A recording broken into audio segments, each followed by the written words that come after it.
Assalamualaikum warahmatullahi wabarakatuh. Selamat siang. Kami dari kelompok 2 ingin menjelaskan mengenai proyek UAS MPR. Perkenalkan, saya Devi Megarita Boru Sibarani, NIM 2014-01136. Di sini saya akan menjelaskan desain dari prototipe yang sudah saya buat dengan teman saya Ultari. Nah, ini merupakan desain awalnya. Setelah kita run, dia akan hasilnya seperti ini. Ini keempat menu ini yang terdapat dari made game yang sudah kami buat. Nah, pertama kita klik coba division, dia akan menampilkan seperti ini, dimana nanti si user bisa memasukkan namanya pada bagian ini. Coba kita klik button play. Dia terlalu enggak. Nah, di button play ini dia akan memasuki game yang pertama, yaitu ada division. Kita klik aja sembarang button, dia akan muncul nilai dari yang seberapa banyak yang sudah kita jawab tadi pada division sebelumnya. Nah, di sini ketika kita klik lagi, dia akan menampilkan skornya yaitu sebanyak 1. Ketika kita klik button start, maka dia akan kembali ke permainan division yang tadi. Namun, ketika kita klik button menu, dia akan kembali ke menu tampilan awal dari si made game tadi. Nah, ketika kita klik button high score, dia akan menampilkan nama-nama dari user yang telah memainkan game ini, beserta dengan siapa yang paling tertinggi menjawab setiap pertanyaan dari game tersebut. Baiklah, selanjutnya jika kita klik button yang ini, maka dia akan kembali ke tampilan awal dari si made game ini. Begitu pula dengan game kedua, game ketiga, dan game keempat sama aja.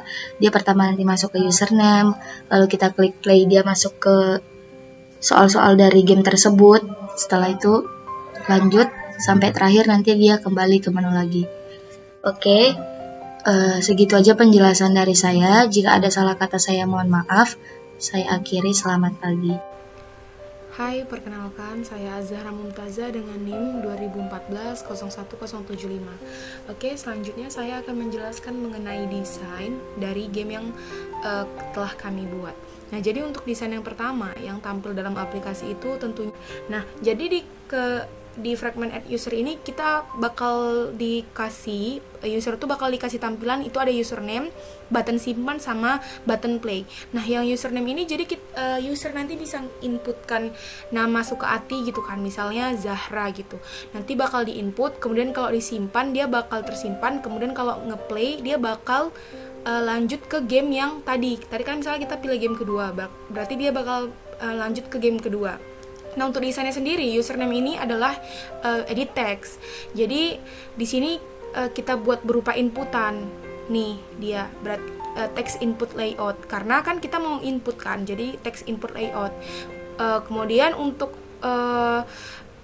supaya dia tulisannya itu bisa hilang gitu, kita kasih Android hint supaya dia tidak mengganggu ketika user menginputkan. Nah, untuk buttonnya itu ada 2 button ya tadi, ada button simpan sama button play. Nah, untuk button simpan ini di sini kita atur width sama height-nya itu ada 100 sama wrap content. Terus ukurannya juga disesuaikan. Kemudian button yang kedua untuk play itu sama ukurannya, kurang lebih sama ya.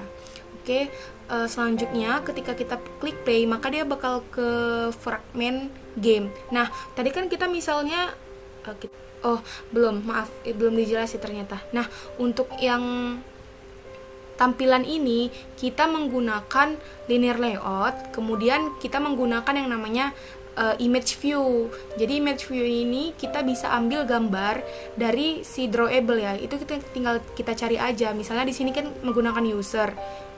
Ya udah, nanti tinggal dicari aja nih. Dari sini bisa ada user PNG, udah tinggal di input.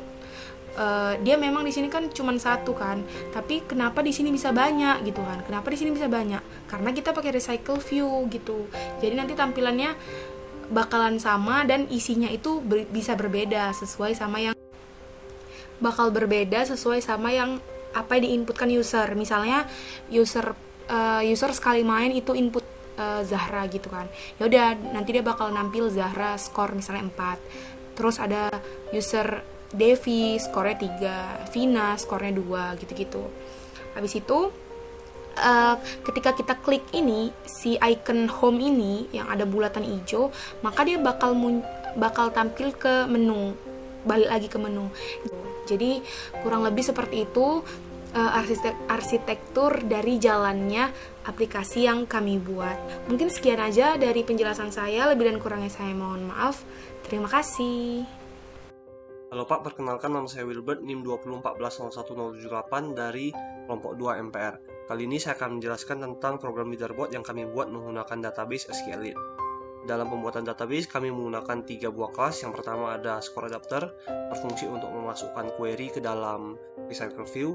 Yang kedua score model, untuk menerima jenis-jenis data yang disimpan dalam database. Yang ketiga SQLite helper, berfungsi untuk melakukan query dan create pada database. Nah, jadi pertama-tama user memasukkan username ke dalam add user. Kemudian username akan dipindahkan ke dalam fragment game 1. Nah, pada game 1 ini tempat user bermain game. Nah, setelah user bermain game, maka akan didapat data kedua yaitu skor. Nah, username dan skor akan dipindahkan ke dalam score game. Di score game, username dan skor akan ditampilkan. Kemudian terakhir pada leaderboard, username dan skor akan dipindahkan ke dalam leaderboard dan disimpan dalam database. Sekian penjelasan dari saya, terima kasih.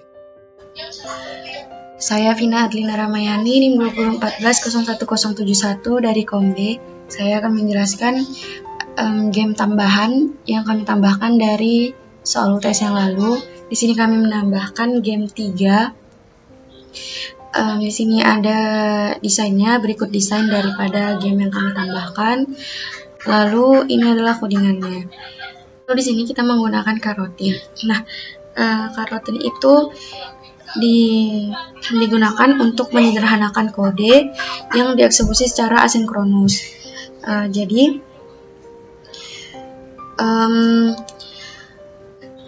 kita menggunakan karotin ini digunakan agar jika terjadi sesuatu crash atau main thread itu tidak responsif, si karotin ini akan tetap berjalan. Di dalam karotin ini kita tetap menambahkan seperti biasa function-function yang akan digunakan. Di sini ada untuk timer.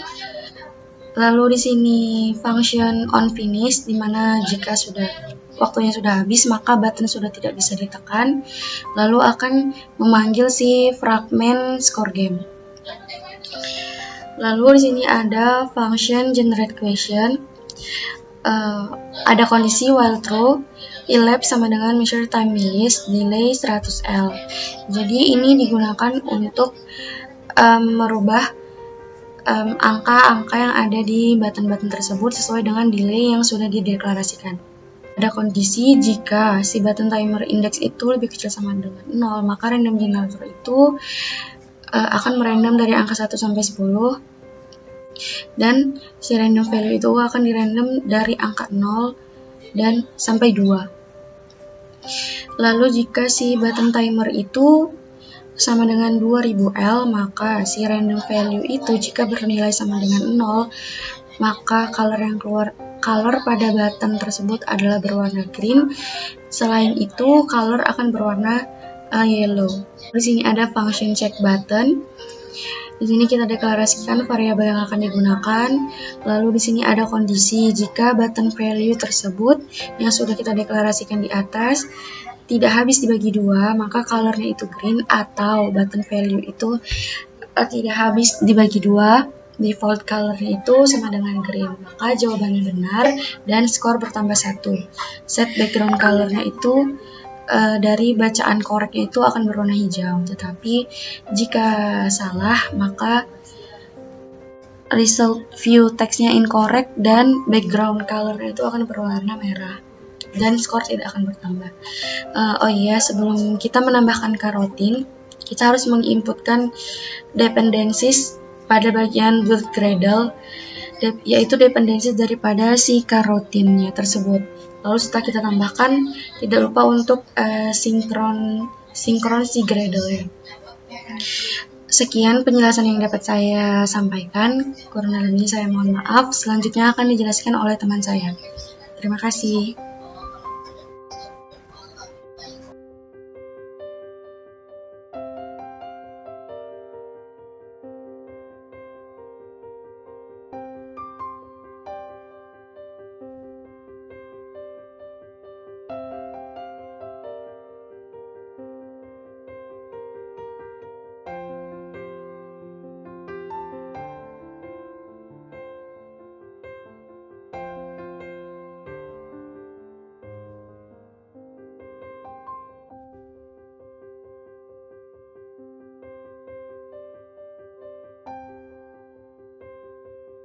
Demikian proyek UAS yang kami lakukan. Jikalau ada salah kata, mohon maaf.